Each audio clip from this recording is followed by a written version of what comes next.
Assalomu alaykum. Kanalimga xush kelibsizlar.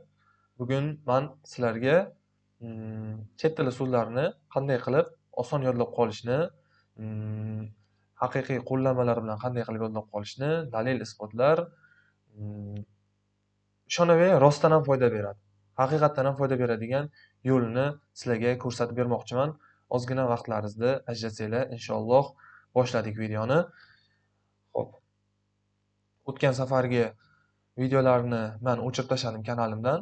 Sababi u videolar dasturlashga oid va ular hech qanday video darsliklar emas. Ular shunchaki meni loyihalarimni ko'rsatib berish edi. Ularni o'chirib tashladim. Inshaalloh agar qo'limdan kelsa darsliklar tayyorlashga harakat qilaman. Bu hech qanday darslik emas. Bu shunchaki meni o'rganganlarimni sizlarga tavsiya qilish, ya'ni ko'rsatib berish shunchaki xolos. Bu narsa hech kimga xato bo'lishi ham mumkin, to'g'ri bo'lishi ham mumkin.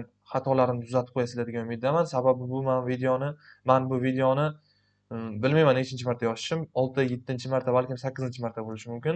Shuning uchun shunday bo'lyapti kamerani oldida gapirishda. Xo'p, boshladik.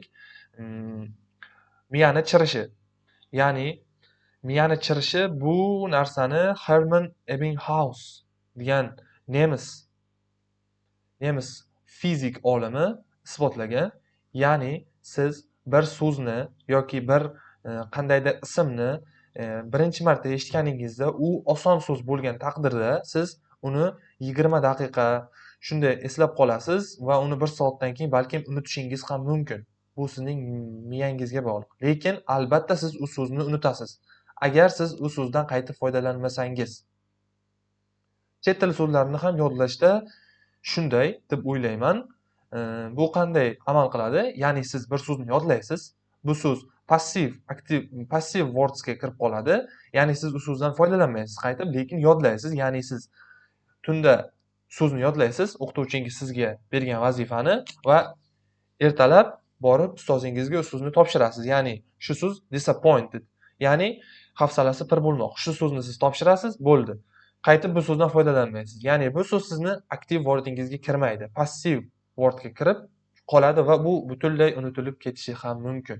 Bu narsani Hermann Ebbinghaus isbotlagan va bu narsani yaxshi qilib tushuntirib bergan va buni bizni dasturchi hamkasblarimiz Anki degan dasturga kiritgan desam ham bo'ladi. Xo'p, isbotlarga o'tamiz. Mana bu Hermann Ebbinghausning unutish diagrammasi, ya'ni chizmasi. Ya'ni siz bir so'zni yodlaysiz. Bu so'z yodlaganingizdan so'ng ma'lum bir vaqt ichida sizni esingizdan chiqa boshlaydi. Ya'ni 1 soat o'tgandan so'ng so'zni 80%, 2 soat o'tgandan so'ng so'zni yana bir qandaydir qismi shunday esingizdan chiqish boshlaydi. Ya'ni bu bir so'zni emas, bu umumiy miqdordagi so'z. Ya'ni sizga vazifa berilgan 100 ta so'zni yodlash, 100 ta so'zni yodlaganingizda u so'z sizni esingizdan chiqa boshlaydi. Ma'lum bir vaqtdan keyin. Kamayib bu so'z nolga teng bo'lib qoladi. Agar siz u so'zlardan foydalanmasangiz. Shu narsa haqida bugun gaplashamiz. Ya'ni sizni so'zlarni inshaalloh umringizning oxirigacha esda qolishi uchun. Faqat bu uchun sizda nima desa bo'ladi? Ya'ni har kuni bajarishingiz kerak bu narsani. Har kuni. Ketma-ket, ko'pmi emas.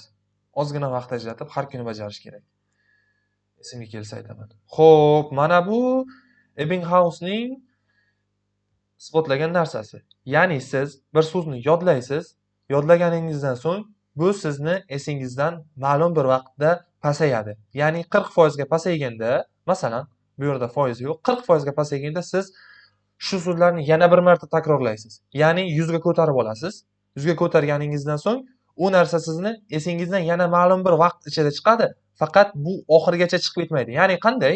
Masalan, 100 ta so'z yodladingiz, 100 ta so'z osonroqda, 100 ta so'z yodladingiz, 100 ta so'zni 3 kundan keyin 40 tasi esingizdan chiqib ketdi.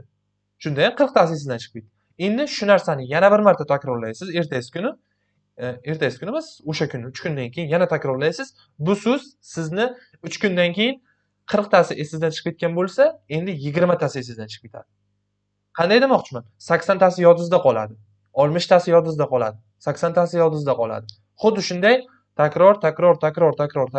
Bu narsa qanday desam, video davomida gaplashib olamiz. Bu takrorlashlar sizni zeriktirib yubormaydi. Ya'ni siz bilgan so'zingizni har kuni bu kitob, dog, kuchuk unaqa bo'lmaydi. Yo'q. Bu narsalarni ma'lum chegaralari bor. Bu haqda gaplashib olamiz. Xo'p, yana bir misol. Xuddi shu narsa. Mana endi bu tushunarliroq misol bo'ladi. 100 ta narsani ko'tardiz. Birinchisi 100 ga chiqdi. Xo'p, shundan keyin qaranglar. Sizlar agar bu narsani yodlamasanglar, bu narsa pastga tushib ketadi. 4 haftadan keyin bo'ldi, yo'q deyapti. 0 ga tushdi. Ya'ni umuman so'zlar sizning yodingizda yo'q. Buni to'g'rilash kerak. Xo'p, bir haftada bir marta repetition, ya'ni takrorlash bo'ladi va 100 ga ko'tarib olinadi va haftaning oyning oxirida bu narsa ozginasi yodingizda qoladi. Ya'ni takrorlash kerak hali. Bir marta takrorlash emas. Takrorlash bilimning onasi. Bir o'qituvchim aytgandi. Xo'p, takrorlash bilimning onasi. Shunday. Xo'p, yana bir marta takrorlaysiz, 100 ga chiqara olasiz. Yana bir marta takrorlaysiz, 100 ga chiqara olasiz. Yana bir marta takrorlaysiz, 100 ga chiqara olasiz. Inshaalloh bu so'zlar sizning yodingizdan chiqib ketmaydi. Aktiv wordga aylanadi. Xo'p, bu narsani qanday qilish mumkin? Qaysi dastur yoki qaysi qo'llanma bilan? Bu narsani biz sizlar bilan bugun Anki dasturida ko'rib chiqamiz. Anki dasturi xuddi shu odam, ya'ni Herman Ebbinghaus ning isbotlagani bo'yicha ishlab chiqilgan dastur. Ya'ni bu narsa sizga so'zlarni eslatib turadi. Ya'ni siz ma'lum bir so'zni kiritasiz, ma'lum bir hajmdagi so'zni kiritasiz va bu so'zlar sizni takrorlashni boshlaysiz. Bu so'zlarni takrorlashni boshlaganingizda sizni yodingizda hammasi qoladi. Lekin bu 3 kundan keyin bu narsalar esingizdan chiqishi mumkin. Lekin har kun takrorlash kerak. Ya'ni har kun takrorlash deganda siz birinchi so'zni yodlay olmay qolganingizda bu narsa sizni ertasi kuni yana sizga kelib tushadi. Mana shu so'zni yodlashing kerak deydi. Yodlaganingizda bu sizni yodingizda yanada yaxshiroq qoladi. Xo'p, buni download qilamiz. Qaysi dasturga? Windows 10. Mobilda ham bor, mobilda ham foydalanaman. Mobilda nomi Anki Droid. iPhone'da Anki Mobile. iMobile. Xo'p, Anki Launch.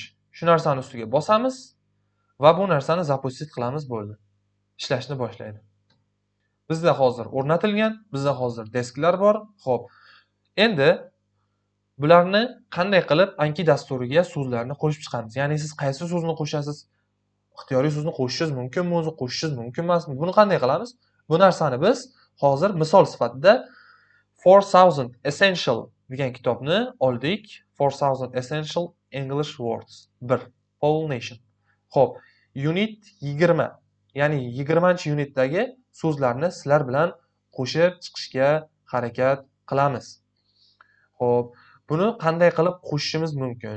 Ya'ni qanday qilib biza sizlar bilan so'zlarni yodlab qolish, osonroq yodlash, esda osonroq qolish uchun nimalar qilishimiz kerak?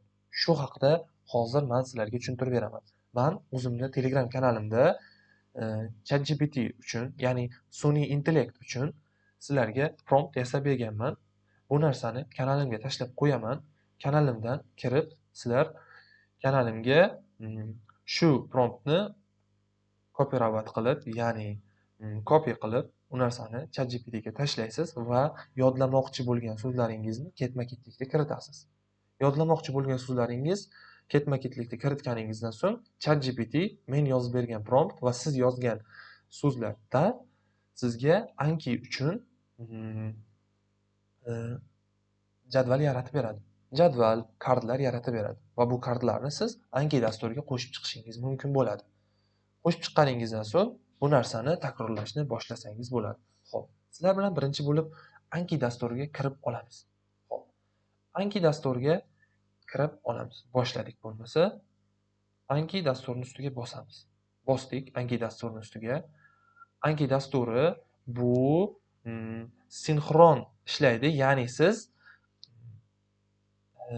Android bilan kompyuteringizni bir-biriga sinxron qilishingiz mumkin. Ya'ni siz so'z qo'shganingizda bu narsa telefoningizga ham avtomatik o'tadi. Bu uchun login qilishingiz kerak. Loginni akkauntingizni va parolingizni kiritsangiz kirib ketadi. Xo'p, nima deysizlar? O'zim ham shunaqa dastur qilsam. Hay, hozir tayyor dasturdan foydalanamiz. Xo'p, boshladik bo'lmasa, biz birinchi bo'lib desk yaratib ko'ramiz. Ya'ni desk bu bizning partamiz, ya'ni stolimizni o'zimiz yaratib ko'ramiz. Xo'p, yozamiz. Essential words unit 20. Okay. Ochdik. Endi biz buni ichiga so'z kiritishimiz kerak. Qanday qilib so'z kiritamiz? Add ni bosamiz. Add ni bosganimizda bizga add oynasi ochiladi va biz bu yerdan type ni kiritishimiz kerak bo'ladi va bu yerdan biz desk ni kiritishimiz kerak bo'ladi. Deskda biz essential words unit 20 shu narsani tanlaymiz. Xo'p, bu narsani tanlaganimizdan so'ng endi bizada type degan joy bor. Type'da sizlar foydalanishga tavsiya beraman. Bu yerda basic bor, ya'ni siz front tarafi va back tarafi, bu tarafini front taraf sizga chiqadi. Masalan, anglamoq so'zi, siz bu narsani inglizchasini topishingiz kerak bo'ladi. Realize. Ovoz chiqarib realize deysiz va topdim degan bu so'zni bosasiz. Show answer'ni bosasiz. Ya'ni siz agar bu so'zni bu vijdon erkinligi, siz bu so'zni topsangiz, topdimni bosasiz va yana easy deb bosasiz, topolmasangiz o'rtacha, bu narsalar hammasi hozir ko'rib chiqamiz sizlar bilan. Bu narsa vijdon, ya'ni aldash mumkin emas. Aldasangiz o'zingizni aldagan bo'lasiz. Bu narsa dasturni aldamagan bo'lasiz. Xo'p. Yana biri bor, basic type in answer. Ya'ni bu yerda qanday qilib bo'ladi? Shu narsani bosib ishlatib ko'ramiz. Ya'ni siz bu yerda so'z yozasiz, anglamoq duplicate topildi deyapti. Bu so'z oldin bor edi. Xo'p, book degan so'zni yozamiz. Backda siz kitob deb yozasiz. Yoki bu yerda siz adashdimman, kitob deb yozish kerak. Bu yerda book deb yozish kerak. Ya'ni siz kitob chiqadi sizning oynangizdan, siz bu so'zni topishingiz kerak. Book. Hozircha boshlanishda har bitta so'zni yozishingiz kerak tarjimasini. Keyinchalik siz bu so'zlarni o'rganib olganingizdan so'ng, bu so'z qiyin bo'lmay qolgandan so'ng, siz u narsani yozmasdan turib show answer deb bosib o'tib ketaverasiz. Hozircha type in answer type'da tura qolsin. Xo'p, shunday qilib qo'shib chiqamiz. Endi meni promptimga keladigan bo'lsak, bu o'zi qanday prompt? Foydalimi? Bu narsani Telegramimga tashlab qo'yaman. Mana. Telegramga tashlaganman. Shu joydan kirib copy qilasiz va buni ChatGPT ga o'tasizlar. ChatGPT pullik versiyasi emas, bepul versiyasiga o'tasizlar. Pullik versiyasi ham bo'lishi mumkin sizlarda. Xo'p, bosamiz. Bu yerda hammasi yozilgan. Siz hech narsaga tegishingiz ham shart emas. Shunchaki bu yerga so'zlarni yozaman so'zini o'chirib tashlaysiz va sizga kerakli bo'lgan so'zlarni qo'shib chiqishingiz kerak bo'ladi. Ya'ni biz boshladik unit 20 dan achieve so'zini olamiz. Undan keyingi so'z advice olamiz. Already so'zini olamiz. Shunday qilib ketma-ket so'zlarni olib chiqishingiz mumkin. Basic barcha so'zni olish kerak. Bu narsalar men buni bilaman, menga bu kerak emas degan narsa o'tmaydi bu yerda. Hammasini olishlaringiz kerak. Ya'ni barchasini olasizlar. Ankeyn o'zi siz qaysi so'zni bilmasligingizni yoki siz qaysi so'zlarni bilishingizni aniqlaydi va sizga bu narsani takror beraveradi. Masalan, book so'zini siz bilasiz, bu narsani sizga anki tiqishtiravermaydi. Yodlashing kerak. Yo'q, siz buni easy deysiz, bu sizga keyinroq chiqadi. Ya'ni siz qiynalgan so'zlaringiz ertaroq, qiynalmagan so'zlaringiz tezroq chiqaveradi. Xo'p, jo'natamiz. Men hozir hammasini tashlamadim, hammasiga vaqt ko'p ketadi. Bo'ldi. Tashladim. Kutamiz. Got it. Okay. Ajoyib. Mana sizlarga tayyorlab beradi. O'zi hammasini tayyorlab beradi. O'zim ham anchadan beri shu usul bilan foydalanib kelyapman va anchagina foyda beryapti. Xudoga shukr. Xo'p. Endi biz ko'chirishim kerak bo'lgan erishmoq so'zini olamiz va erishmoq so'zimizni add ga qo'shamiz. Bu narsani oynani yarimta qilib olamiz. Xo'p, erishmoq so'zini front ga qo'yamiz va qolgan tomonini backend ga qo'yamiz. Add ni bosamiz. Davom etdik. Maslahat bermoq. Advice. Bu narsani bilgan taqdiringizda ham qo'shishingiz kerak. Aytganimdek, bu narsa sizga qayta-qayta chiqavermaydi. Xo'p. Yana ikkita so'z qoldi. 3 ta so'z ekan. Bularni hammasini qo'shib chiqamiz. O'zi kam so'zlar. Xo'p, bit bo'lakcha. Ajoyib.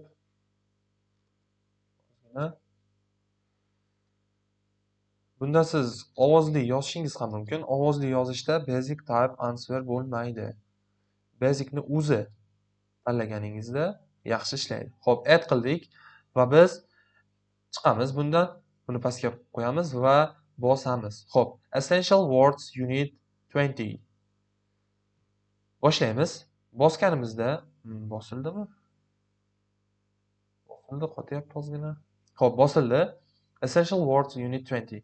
Endi study now tugmasini bosamiz. Study now tugmasini bosganimizdan so'ng bizga chiqdi. Erishmoq. Erishmoq so'zini tarjimasi achieve bo'ladi. Achieve. Xo'p, bosganimizda bizga achieve'ni i'da xato qilibmiz, ay qo'yib yuboribman. Men xato qilibman, yo'q. Ha, to'g'ri.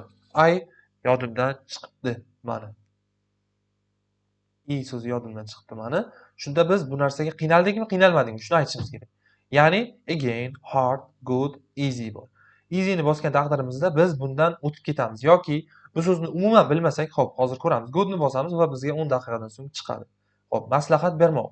Advice. To'g'rimi? Biz bilmaymiz advice degan so'zni masalan. Bu narsada shunchaki show answer deb bosamiz va biz o'qiymiz. Nima? Advice, maslahat bermoq. Definition, ya'ni ma'nosi.